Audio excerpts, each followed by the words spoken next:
Mwana ya Congo botala awa. Tozali bongo na sous-commissariat ya Bateke oyo ezala mokali na commune ya Kimbaseke ekumbamaka epai le commandant Ujana 666 botala akangi mwana mobali oyo leta alukaka epo azali suka na bandi oyo anyokola population la kombo ya Pharaon lelo oyo akwai na filet ya la police bino moko boyo kanengeli mbonda ebetamaki. Bon, ndeko oyo, topesi dans le kumu na colonel Nabiso, colonel Mboussa, commandant district.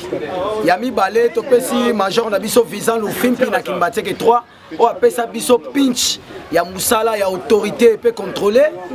Tokota kiti Kimbateke 1. Kimbateke 1 kuna côté bazokisa ki soda ba bengi cimetière. O ba kataki ba pota. Bango e. Tala, kulu na Pharaon. Oboka Pharaon kuna na Kimbateke 1 côté ma viokeni yene mna kende ko so kuna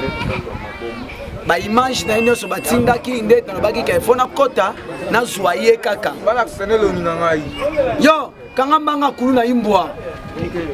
yebo moni oyo yemta siminga mbwa na kuna pe akopesa biso ba cible nyonso ya bakulu na bazana Kimbateke 1 yeyo Pharaon tala kombo ngana kosi o monini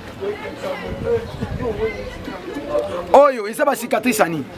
tala yo moko ya machette eso gilet machette asanani lobana caméra na fa na nji na quartier 5 bona maviokele kuno kenda kosala ni kenda kopa mabeni ngana yebi okuna te ngana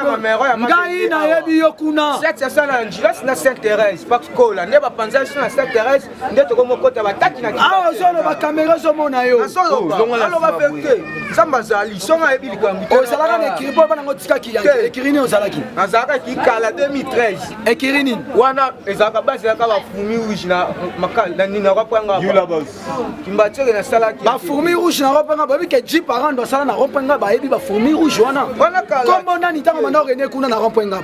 ba yeba na ngate bato ya boye tokosenga vraiment l'état tinda bango esika moko ba okele kosaki camaraderie na banyama na bambisi po kofale pene ya bato vraiment et comme il kosala pasi même Satan le diable abaye bango na ndenge mabe yango pe biso tobetisika kambonda.